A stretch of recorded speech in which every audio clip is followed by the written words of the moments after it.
Namaskaraha. PGurus channel Prati. Welcome to all of you. We are going to have a very interesting discussion today. I have been deeply hurt by the remarks that a certain individual hurled at my community, and I am a Kshatriya, I'm also a Brahmin, I am also a Shudra, and I'm also a Vaishya. So for me, what he said hurt me deeply. So I'm going to let that be known, and we're going to have a spirited debate to start with. Then we will take your questions. Now let's welcome the guest of the evening, Abhijit Iyer-Mitra. He has a new name, cross-dressing something something. Let's see. Abhijit, namaskar and welcome to PGurus channel. Jesus saves. Abhijit Mahashaya, tvam iha brahmana dveshasya kim? See, I don't speak, the language of oppression. I'm only going to speak in the language of liberation and freedom, which is English. So it's very curious. Did you notice? He clipped two lines and he clipped it at two separate spaces exactly where Supriya Sreenath had clipped it. Why? What was that term used for specifically? It was for Brahmins who went on hurling shit at Dalits and other castes, who went on denying there was oppression and discrimination of them. And if you don't call those people what I call them, what else will you call them? Mama pustakada twama eka mama bhrata. This conversation, let's have it in English. Okay. In my book, you are a brother, but in this case, you are a bad brother. You know why? Because you are using the same brush to taint everyone. Do you know the second wife of Dr. Bhimrao Ambedkar? Dr. Sarita Ambedkar? No, it's not a caring. Listen, I can, for every example that you'll point, I'll give you a counter, okay? And don't brush a whole community. This is the problem. Treat people as individuals. That's all I'm saying. But look at what has happened. No, just hear me out. Look at what's happened. Needlessly, somebody else is taking swipes at you and me, saying that this is just an uncalled for. I don't care. It's not what you care, dude. It is very much what I care, because I don't give a shit about what other people have to say about me. You understand? So it's very simple. No, wait, let me finish. If you deny the fact that Brahmins were complicit in oppression, that Brahmins created the system of oppression, that Brahmins enforced it, then you're exactly what I called you. End of story. There is no if or but. Your information is incomplete. If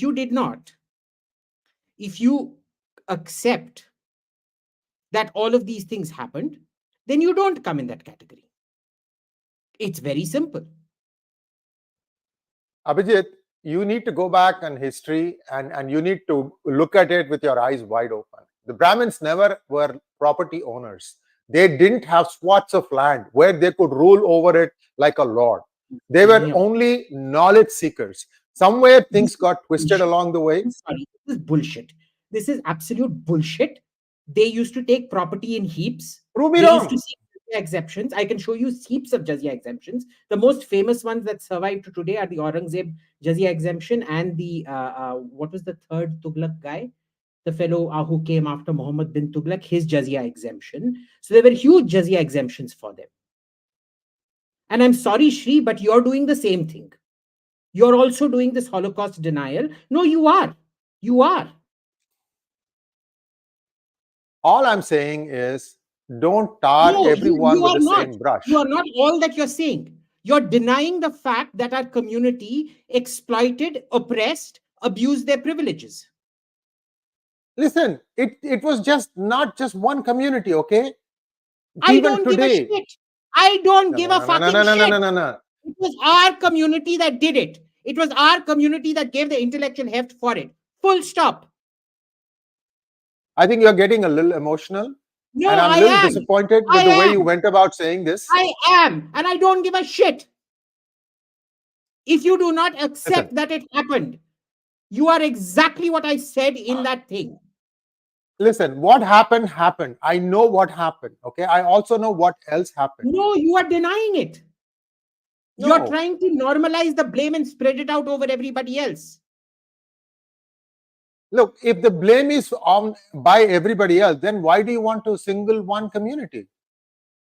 It is not. You are the one spreading the blame. You are the one doing it. I didn't start this. You I'm started not. it. I said very clearly, if you do not belong to the category that accepts that all of this shit happened, then that's it. Look, between the two of us, we have needlessly opened the door for somebody else to come in and wade into this. It's a very simple categorization. Do you accept our community created the treatises that set the stage for the dehumanization of an entire set of people? Yes or no? No. Completely disagree with you on that. Good night. Completely disagree with you on that. What people know. Oh, we seem to have unfortunately lost him. I'm sure he's going to come back. I think this is something that deserves a serious debate, and I'm going to come back and have Abhijit, share his thoughts. Hopefully, he'll join back very soon here. It is not productive to take one particular community and say that everything is their fault. That is my limited point here, and I'm hoping that he'll join us very soon.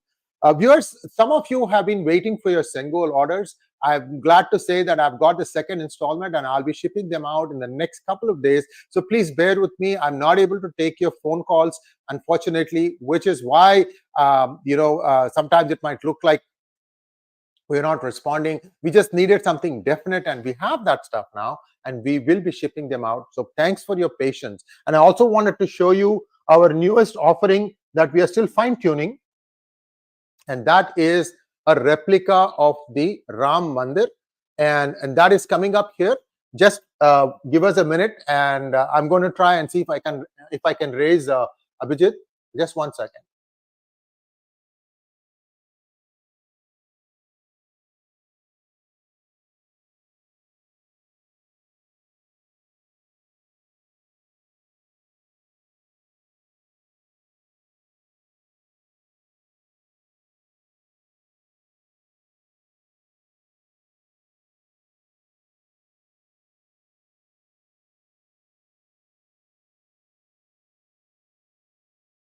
I was muted. I'm trying to raise Abhijit. Abhijit is looks like there is a power outage on his side because the message has not gone through. We can tell from WhatsApp. Of course, you all know how that is: single tick, double tick, blue tick, gray tick, and so on and so forth. So we are still waiting for him to come back online. So while we do that, I have a few things that like I said, I would like to share. The Sengols will be coming out. We also have another product in mind. I'm not fully done with the details, and I'll share those also with you. What we are trying to do is to give you a site where you can go for stuff that has long been forgotten, has not been addressed at all, and something that will help you reconnect with your roots. And then this discussion that we are having today is one such thing where we try to lay each other's points of views. We may have disagreements, but at the end of the day, everybody gets a rich discussion.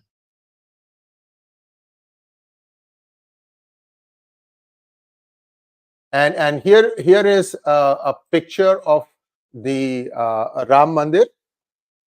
This is a replica. It's about 25 centimeters wide, and when you put the flag on the mast, it's about 15 centimeters tall. We're trying to make this thing a little bit bigger. There you go. So this is a close-up of the Ram Mandir, and here I have the same thing with me also. That's an isometric view. Here, same thing. Oh, it's the other way. Hold on. This way, and you can see that the way it has been carved, you can see all this delicate minarets, and also the multiple mandaps and so on and so forth. So it's a very detailed drawing, three-dimensional rendering, and we can work on trying to work the price down. All these things are in the pipeline right now. So I just wanted to keep you guys posted, and let me see if I can raise Abhijit. 1 second. No, it's still not going through. Just 1 second.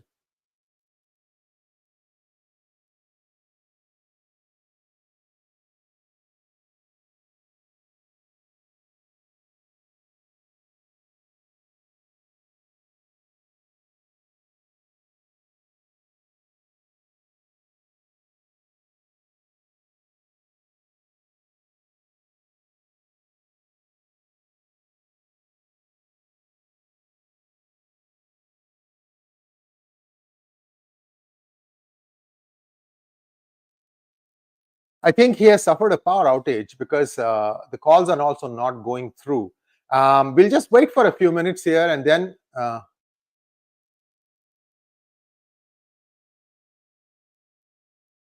𝗤𝗚𝘂𝗁𝘂, I don't think I ever said that 3D printing is going to be mainstream. I think maybe Abhijit did.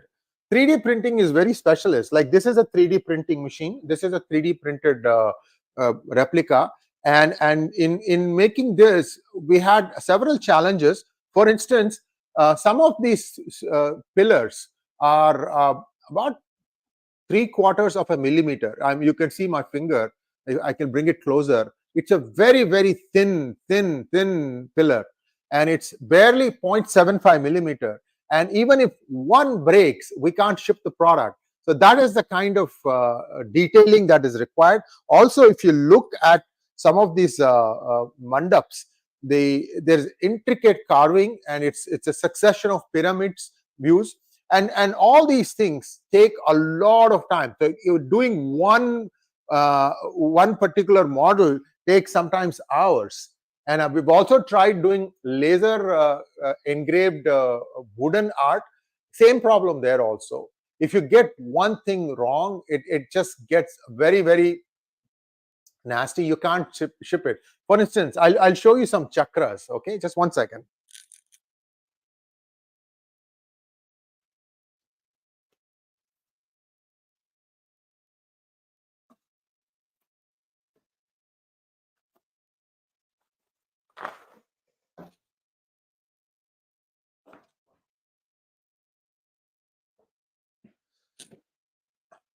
I have two things in my hand. Both are big. So let me see if I can manage this without dropping anything. Here we go. So what you have here is called as Srivatsa Chakra. And see how intricately the wood is overlaid on top of each other. If we don't get some of these things right, the whole thing has to be thrown away and we have to start over again. So these are some of the challenges. That's why this becomes a little expensive. And each one of them, once everything is cut, it has to be hand glued carefully. Like for example, this inner ring that I'm showing here, this inner ring is all a single piece of wood. This as well as this and all of this entire swath is a single piece of wood. But here that's not true. Here what happens is, it may look like we have molded pieces, but it is not. Again, this entire thing is a single piece of wood. Imagine how the laser machine carved it, because you see there are two colors here, right? There's one lighter wood and there is a darker wood, and all this has to come together. So laser cut as well as 3D, all these things are nice to have, but they are very time consuming, and they are prone to failing. And once it fails, then you have to throw away. Like look at this particular thing. This is a Ganesha, and it also has a Om in it. Hold on. Yeah, I got it finally. It's got an Om in it. Any angle here, if it just goes even slightly awry, completely has to be thrown away and started over. And here what we have done is, this is two pieces of wood or multiple pieces of wood. There is a lighter balsam backdrop and there is a darker wood inside.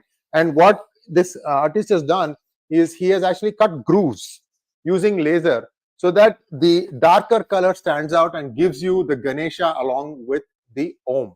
Let me try Abhijit again. So these are all again laser cut stuff, and these things take a lot of time and effort, but it has been our endeavor to give you something that you don't normally get in a store. We are taking the road less traveled, and it's been an endeavor to show you where India is headed and what these chakras have. They are very powerful, by the way.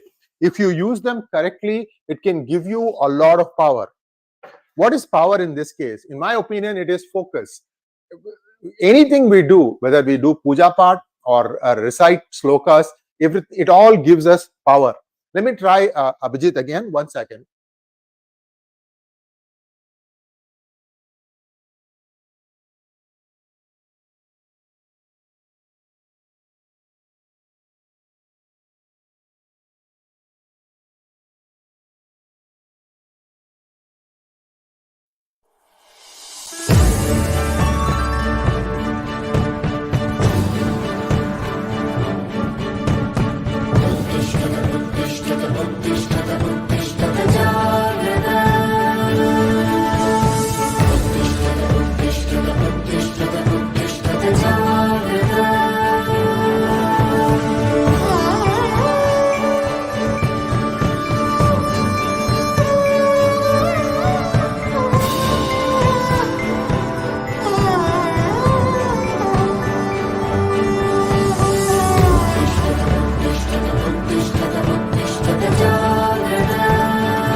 Viewers, because of technical difficulties, we are unable to get Abhijit back online. In fact, the messages are not going through. I think he has had a power outage. So we're going to have this session a little bit later, whenever time permits. We apologize for this. Unfortunate that this happened, and we'll be back again with you in a short while. I don't know when we'll be rescheduling this program, but we will do it for sure. Thank you once again. Namaskar.